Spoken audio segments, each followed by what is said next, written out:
తెలంగాణ రాష్ట్ర ప్రభుత్వము సంబంధిత శాఖ మంత్రివర్యులు అడ్లూరి లక్ష్మణ్ గారు, తనసరి సీతక్క గారు, దామోదర్ రాజనరసింహ గారు, ఉప ముఖ్యమంత్రి వర్యులు బట్టి విక్రమార్క గారు, వివిధ శాఖలకు సంబంధించిన అధికారులు ఈరోజు దివ్యాంగులకు మా రాష్ట్ర ప్రభుత్వము మానవీయ కోణంలో సహాయ సహకారాలు అందించి దివ్యాంగులు మా ప్రభుత్వంలో మాలో ఒకరుగా కుటుంబ సభ్యులుగా వారికి సహాయ సహకారాలను అందించి సమాజంలో ఆత్మగౌరవంతో నిలబడే విధంగా సమాజంలో వాళ్ళు ఎదుర్కొంటున్న సమస్యల్ని పరిష్కరించే విధంగా ఈనాడు 50 కోట్ల రూపాయలతోటి వాళ్ళకు పరికరాలను అందించడమే కాకుండా ఈరోజు సమాజం ఈ రాష్ట్ర ప్రభుత్వం ఒక మానవీయ కోణంలో పనిచేస్తుంది, మానవత్వంతో కూడుకున్న నిర్ణయాలు ఈ రాష్ట్ర ప్రభుత్వం తీసుకుంటుంది.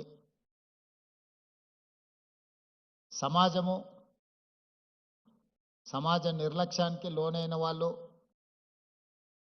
కుటుంబానికి భారంగా మేము మారినమేమో అని మానసికంగా దివ్యాంగులు కుంగిపోతున్న సందర్భంలో ఈ ప్రభుత్వం మీ పట్ల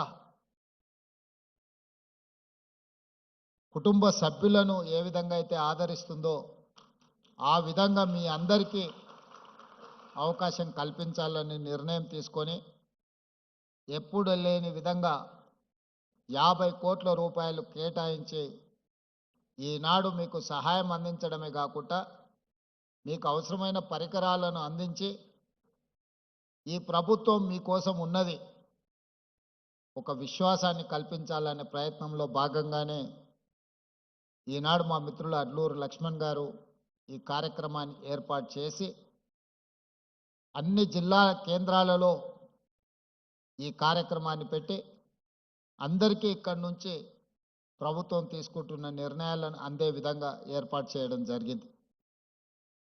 అదేవిధంగా విద్యా రిజర్వేషన్లలో కానీ ఉద్యోగ రిజర్వేషన్లలో కానీ దివ్యాంగులకు వాళ్ళకి ఇవ్వాల్సిన కోటా ఇవ్వడానికి అన్ని రకాలుగా మన ప్రభుత్వం నిర్ణయం తీసుకున్నది.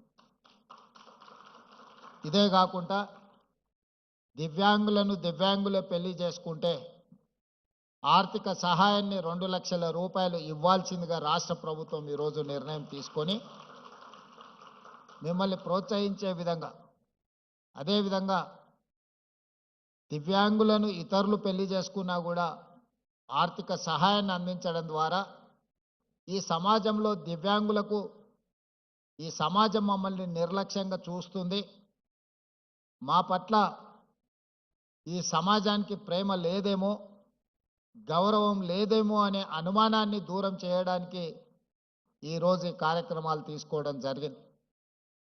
ఇవే కాకుండా ప్రభుత్వ నియామకాలలో అదేవిధంగా ఈ మధ్యకాలంలో క్రీడలలో కూడా దివ్యాంగులను రాణించే విధంగా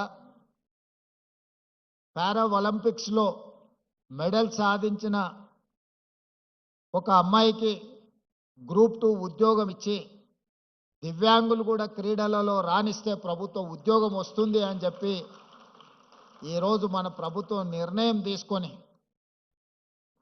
అన్నీ బాగున్నాయి. ఈరోజు సమాజంతో పోటీ పడడమే కష్టమైన పరిస్థితులు ఉన్నాయి. అత్యంత తీవ్రమైన పోటీ ఎదుర్కొంటున్న ఈ సందర్భంలో ఈ తీవ్ర పోటీ ఉన్న సమాజంలో దివ్యాంగులకు అవకాశాలు రావేమో అని బాధపడాల్సిన అవసరం లేకుండా అది విద్యలో కానీ ఉద్యోగాలలో కానీ క్రీడలలో కానీ దివ్యాంగులు ఏమాత్రం రాణించినా వాళ్ళని ప్రోత్సహించాలని చెప్పి ఈరోజు మా ప్రభుత్వం పనిచేస్తుంది. మీరందరూ ఆత్మస్థైర్యం కోల్పోకుండా ప్రభుత్వం కల్పించే అవకాశాలను సద్వినియోగం చేసుకొని జీవితంలో ఎదగాల్సిందిగా మీ అందరికీ సూచన చేస్తున్నా. మనందరికీ ముఖ్యంగా దివ్యాంగులకు ఒక్కరే ఒకరు స్ఫూర్తి ఈ ప్రాంతం నుంచి. సూదిని జైపాల్ రెడ్డి గారు ఈ దేశంలోనే ఒక మేధావిగా youngest South Indian best parliamentarian award పొందడమే కాకుండా పరిపాలనలో పట్టు సాధించడమే కాకుండా భాష మీద తనకున్న పట్టును నిరూపించి భారతదేశ పార్లమెంటులోనే ఉత్తమ పార్లమెంటేరియన్గా వారు రాణించగలిగారు. ఏ రోజు కూడా ఆయనకు వైకల్యం ఉన్నది అన్నది ఆయన ఎప్పుడు ఆయన ఆలోచనలో కూడా రానియలేదు. ఈరోజు తెలంగాణ ప్రాంతం నుంచి లేదా తెలుగు మాట్లాడే ప్రాంతాల నుంచి ఒక పివి నరసింహారావు గారు, ఒక నీలం సంజీవరెడ్డి గారితో సమానంగా జైపాల్ రెడ్డి గారు రాణించి సమాజంలో గౌరవం తీసుకొచ్చిండంటే ఈరోజు దివ్యాంగులు అందరూ కూడా జైపాల్ రెడ్డి గారి యొక్క సక్సెస్ను స్ఫూర్తిగా తీసుకోవాల్సిన అవసరం ఉన్నది. అదేవిధంగా ట్రాన్స్జెండర్స్ వీళ్ళ పట్ల కూడా సమాజము కొంత వివక్ష చూపించడము, కుటుంబ సభ్యుల యొక్క నిర్లక్ష్యానికి లోనైన వాళ్ళను కూడా ఈరోజు ట్రాన్స్జెండర్స్ని కూడా రాష్ట్ర ప్రభుత్వ ఉద్యోగ అవకాశాలు కల్పించడమే కాకుండా రాష్ట్ర ప్రభుత్వం అందించిన డబుల్ బెడ్రూమ్ ఇండ్లు కానీ ఇందిరమ్మ ఇండ్లు కానీ నిన్ననే రామగుండం నియోజకవర్గంలో అక్కడి శాసనసభ్యులు రాజ్ ఠాకూర్ గారు ఇళ్ల పట్టాలు కూడా ఈరోజు ట్రాన్స్జెండర్లకు అందించడం జరిగింది. వివిధ శాఖల్లో వాళ్ళకు ఉద్యోగ ఉపాధి అవకాశాలు కల్పించి ఈరోజు వాళ్ళ అభ్యున్నతి కోసం కూడా నిన్నటి వరకు సమాజంలో వాళ్ళ పట్ల చూపించిన వివక్షను ఈరోజు హైదరాబాద్ పోలీస్ కమిషనరేట్ పరిధిలో కానీ మున్సిపల్ కమిషనరేట్ పరిధిలో కానీ వివిధ శాఖల్లో ఈరోజు ఉద్యోగ ఉపాధి అవకాశాలు వాళ్ళకు కల్పిస్తున్నాం. ఈ వేదిక మీద నుంచి నా సహచార మంత్రివర్గ సభ్యులకు నా విజ్ఞప్తి, రాబోయే మున్సిపల్ ఎన్నికల్లో ఎక్కడైతే కార్పొరేషన్స్ ఉన్నాయో ఆ కార్పొరేషన్లో కోఆప్షన్ కార్పొరేటర్స్గా మనము నామినేట్ చేసే అవకాశం ఉంది.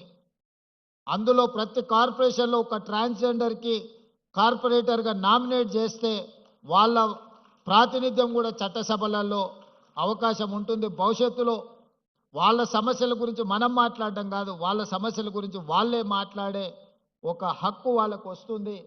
తప్పకుండా రేపటి మున్సిపల్ కార్పొరేషన్ ఎన్నికల్లో ఎక్కడికక్కడ కార్పొరేషన్లో కనీసం ఒక్కరినన్నా ఈ థర్డ్ జెండర్ వాళ్ళను మనం కార్పొరేటర్లుగా నామినేట్ చేసి అక్కడికి పంపిస్తే ఈరోజు మైనారిటీ కోటాలో మైనారిటీస్ని మనం కోఆప్షన్ తీసుకుంటున్నాం. వివిధ జిల్లా పరిషత్తుల్లో వివిధ మున్సిపాలిటీలలో మైనారిటీలు ఎన్నిక అవ్వడానికి అవకాశం తక్కువ ఉంటుంది కాబట్టి కోఆప్షన్ మెంబర్స్ కింద మనం వీటిల్లో నామినేట్ చేస్తున్నాం.